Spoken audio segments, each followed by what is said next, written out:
December 8, 2004. The Alrosa Via nightclub in Columbus, Ohio, pulsed with the sound of heavy metal. Fans cheered, guitars screamed, and the energy was electric. Then, from the shadows, a man appeared. Within seconds, the music was replaced by chaos, gunfire, and screams. Dimebag Darrell was gone, and the world of metal would never be the same.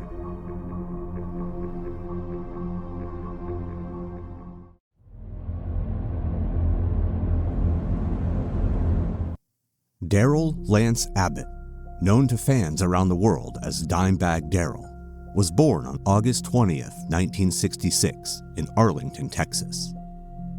Music coursed through his veins from the very beginning. His father, Jerry Abbott, was a country music songwriter and producer who also played guitar. Jerry recognized talent when he saw it and encouraged his children to explore music from a young age. According to his father, Darrell initially wanted to play drums, but his older brother, Vinnie Paul, had already claimed the kit. Undeterred, Darrell switched to guitar almost overnight. Under Jerry's guidance, he honed his craft relentlessly. Even after his parents' divorce in 1979, Darrell maintained a close relationship with his father, frequently riding his bike over to practice and learn.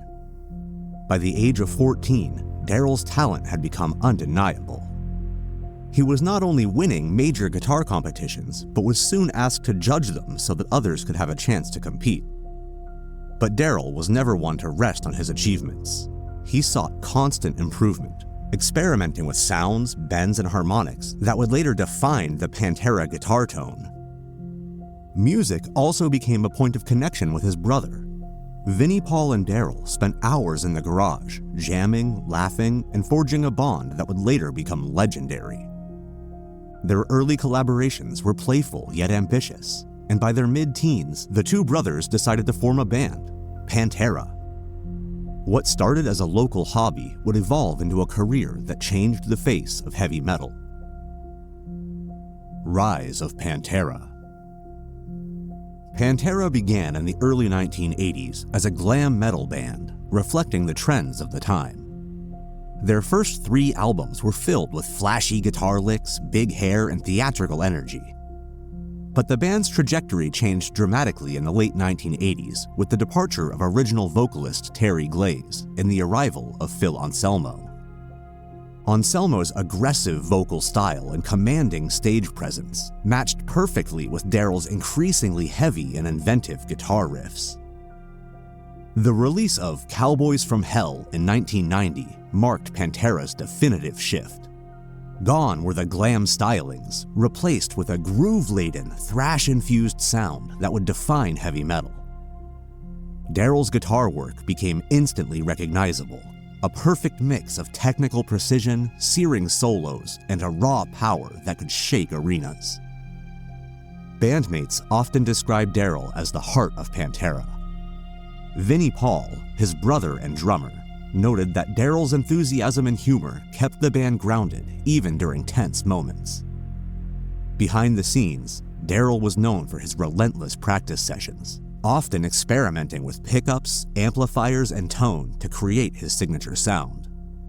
Fans marveled at his solos, while fellow musicians were inspired and challenged by his technique. Vulgar display of power and far beyond driven cemented Pantera as a global force.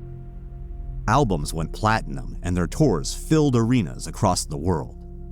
Yet, the band's success masked underlying tensions. Anselmo's chronic back pain led him into substance abuse, and his behavior began to strain relationships within the band. On-stage outbursts and erratic behavior created friction, and the once close band members felt the weight of creative and personal pressures. Despite the difficulties, Darrell's passion never wavered. He remained committed to pushing the envelope musically, creating riffs and solos that would later be studied by countless guitarists. Even during the darkest moments, his humor and energy remained infectious. Friends recall that he could lighten any mood with a well-timed joke or prank, earning him a reputation as both a technical genius and a beloved personality in the metal community. By the late 1990s, it was clear that Pantera had reached a crossroads. The band was successful, but internal struggles made continuing impossible. Darrell and Vinnie Paul faced a difficult decision: stay in a fractured band or start anew. Taking the advice of friends, including Jerry Cantrell of Alice in Chains, the brothers decided to form a new band, seeking both creative freedom and relief from the pressures that had plagued Pantera's final years. Damageplan and decline. In 2003, Pantera officially disbanded. For Darrell and Vinnie, it was both a painful ending and a chance for rebirth. Damageplan emerged from the ashes, a project that represented creative freedom and a renewed focus on the music that had always driven them. Their self-titled album, released in February 2004, was heavy, aggressive, and unmistakably infused with Darrell's signature guitar work. Touring with Damageplan was a mix of excitement and caution.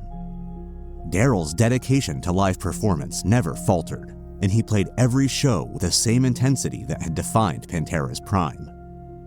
Fans recognized the artistry, though some lamented the end of Pantera, longing for a reunion that would never come. Yet the world outside the stage was increasingly dangerous. On December 8, 2004, a man named Nathan Gale, a 25-year-old former U.S. Marine, approached the El Rosa Via nightclub in Columbus, Ohio. Gale had been discharged from the Marines for behavioral issues and reportedly suffered from untreated mental illness, including bipolar disorder. His obsession with Pantera and Darrell was noted in conversations with friends and acquaintances, as he believed the band had stolen his music and wronged him personally. As Damageplan began their set, Gale scaled a 6-foot fence, entering the club through a side door. Within seconds of the music starting, he pulled out a gun and opened fire. In a matter of moments, the stage became a scene of terror. Dimebag Darrell, immersed in his performance and unaware of the approaching danger, was shot in the head and killed instantly. The crowd was confused. Some people thought it was a hoax, while others began to panic. It's reported that in the moments before he pulled the trigger on the former Pantera guitarist, he viciously yelled, "You killed Pantera! You ruined my life! What about Phil? He needs money to buy heroin." Gale then began firing into the crowd. Damageplan's head of security, Jeffrey Mayhem Thompson, tackled Gale before he was fatally shot. An employee named Aaron Hulk, who tried to restrain Gale, and a fan named Nathan Bray, who jumped onto the stage to help amidst the chaos, were also killed. At least 3 other people were injured. The police arrived within minutes. Gale had taken a drum technician named John Cat Brooks hostage, but Officer James Niggemeyer bravely approached and killed Gale without harming Brooks. The violence had lasted less than 2 minutes, yet it left an indelible mark on everyone present. Investigators later revealed that Gale's motives were driven by delusion and paranoia. Though he had been a longtime fan of Pantera, he was enraged by the breakup, and he may have murdered Dimebag Darrell because he thought the guitarist was responsible. Regardless of Gale's motives, Dimebag Darrell died on the stage in front of his brother, his bandmates, and his fans. Vinnie Paul Abbott later recalled to Metal Hammer, "The last thing that really matters to me is the last thing we said to each other before we went on stage. We were warming up on the side of the stage like we always did, and we were both really excited.